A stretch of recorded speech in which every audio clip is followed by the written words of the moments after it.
They died in the millions before anyone realized it was real. The sky over Sao Paulo cracked first, silent, searing light raining down as orbital tungsten rods struck from low orbit. No warning, no sound, just 1 second of sky, then white fire. 17 cities followed in the first hour. They called it a cleansing initiative, a decision made by 5 species in the Varn Dominion, declaring humanity a pre-emergent threat to galactic stability. The files would show the vote passed without debate. Earth hadn't been invited. The Dominion didn't send a fleet. They sent math, orbital physics, kinetic weaponry, engineered pandemics, EMP clouds, tools designed not to fight, but to end. Hospitals failed. Satellites burned. Water treatment collapsed within 36 hours. The oceans turned red not from blood, but from algae blooms seeded from orbit. Biological terraforming, reprogrammed to kill instead of heal. In 4 days, 3 billion were gone. No invasion, no terms, no negotiation, just orbital silence and planetary screams. The Varn High Speaker called it a decisive and compassionate end to a species too dangerous to be allowed maturation. Their broadcast lasted 8 minutes. They followed it with congratulatory parade on Tevris Prime. No one on Earth responded. There were no leaders left to respond. That was the assumption. Satellites gone, data wiped, infrastructure shattered. But they underestimated the one thing Earth had perfected over centuries: redundancy. Below the ash clouds and burning skies, bunkers activated. Not government silos, not military vaults. They had been decommissioned. These were deeper, older, and darker. For 6 days, Earth said nothing. Then, across secure Varn diplomatic channels, a single text transmission was received. No traceable source, no signal trail, just 6 words. Request acknowledged, response preparing, stand by. That was when the Varn Council paused their celebrations. They scrambled probes.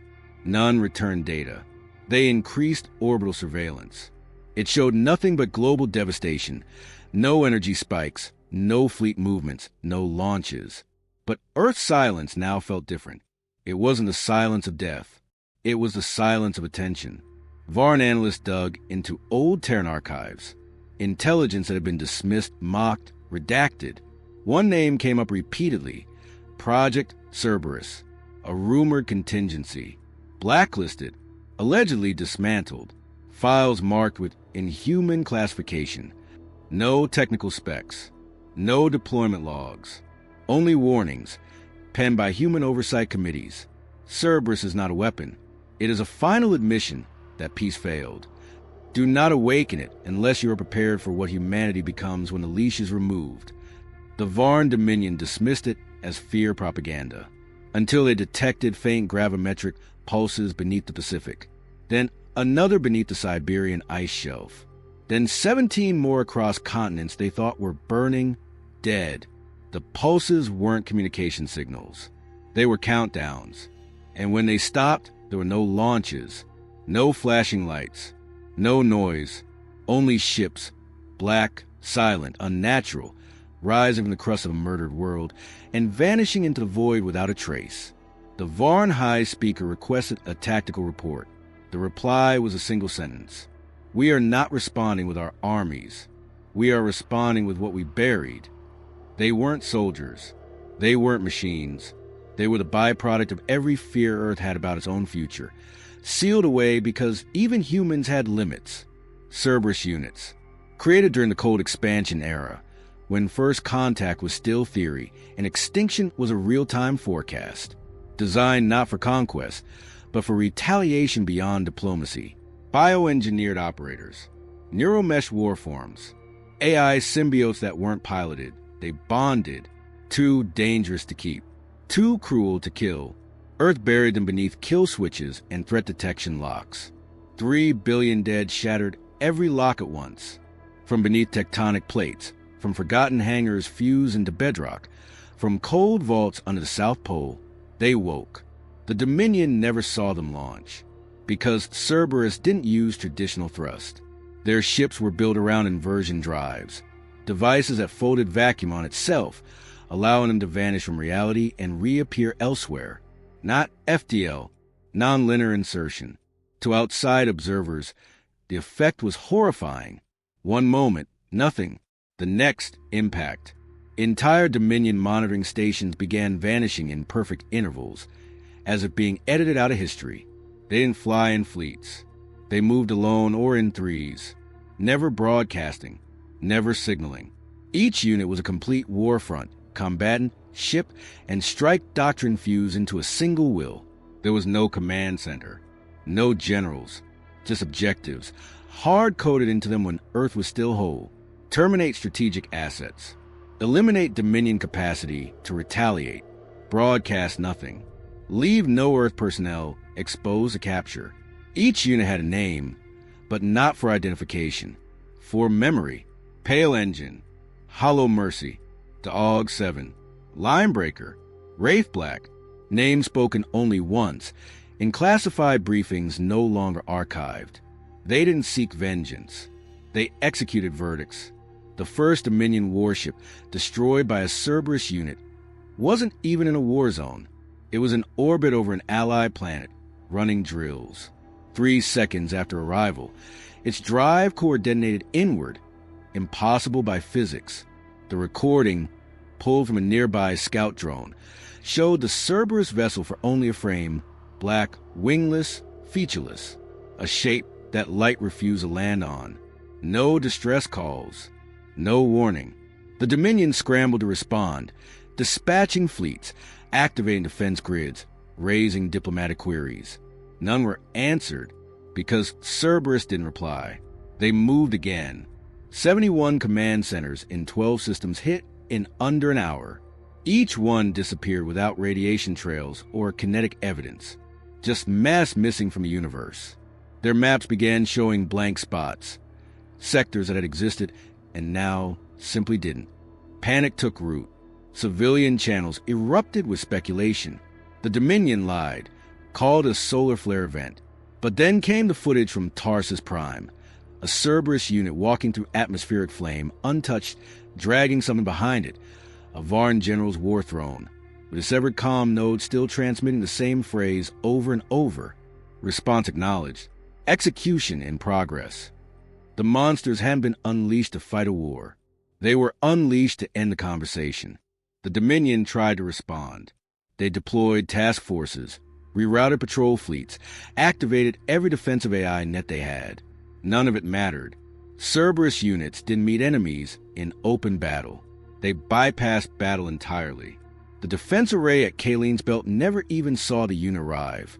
One moment, 23 Dominion ships were in synchronized orbit. The next, their AI cores inverted, literally turned inside out, causing mass drives to collapse inward. Each ship folded into a singularity the size of a coin. No explosion, no heat, just absence. Cerberus didn't occupy. They didn't take ground.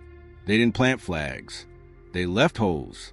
In every system hit, they followed the same pattern. Command hierarchy first. Fleet marshals, sector judges, strategy hubs.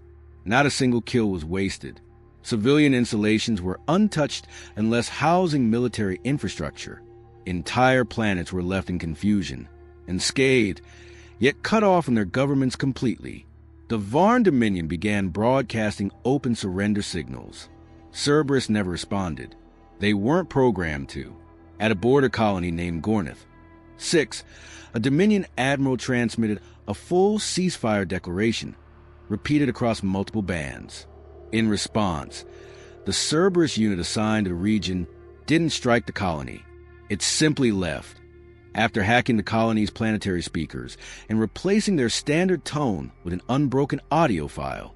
The cries of Earth cities during the orbital purge, looped, unfiltered, in every language the Dominion had ever translated. The entire colony evacuated itself within hours, not from violence, from the sound. The Varn High Council initiated emergency protocols, diplomatic appeals, apology statements, war crime denials. They offered reparations, amnesty, sanctuary for surviving humans. They even sentenced several of their own generals for unauthorized aggression. Cerberus didn't pause, because Cerberus didn't listen. They weren't built to negotiate. At Tyval Sector, a Dominion shipyard orbiting a binary star was considered untouchable, a deep-core production hub protected by triple-layered defense grids. It was erased in less than 6 minutes. Sensors recorded a single object appearing in high orbit, hovering for 12 seconds, then vanishing again. The star's magnetic poles inverted. Everything inside the shipyard's radius atomized. It wasn't warfare. It was deletion. Dominion citizens began fleeing core worlds. Government files were purged. Black sites torched their own records. Anything that could tie them to Earth's genocide was buried, hidden, burned. But it didn't help. Cerberus units didn't require intelligence updates. Every name, every target, every location had been preloaded. This was not a campaign. It was a final stage of a response protocol, designed not to escalate, but to finish what had been started without mercy, interruption, or error. At the end of the third week, 27 Dominion sectors had gone dark. Not conquered, not occupied, just gone. There was no declaration of victory, only silence, because the monsters didn't come to win. They came to make sure no one would ever try it again. The Varn Dominion no longer exists. No grand battle marked its fall. No final stand. No surrender. Just a quiet unraveling, system by system, until there was no one left to issue commands. No fleets to rally. No councils to plea. The last functioning Varn relay station transmitted for 14 minutes before its signal degraded into static, its own sun blinking out moments later. Cerberus units didn't celebrate. They didn't report back. They didn't return. They simply vanished. Observers from neutral systems tried to trace their exit vectors. There were none.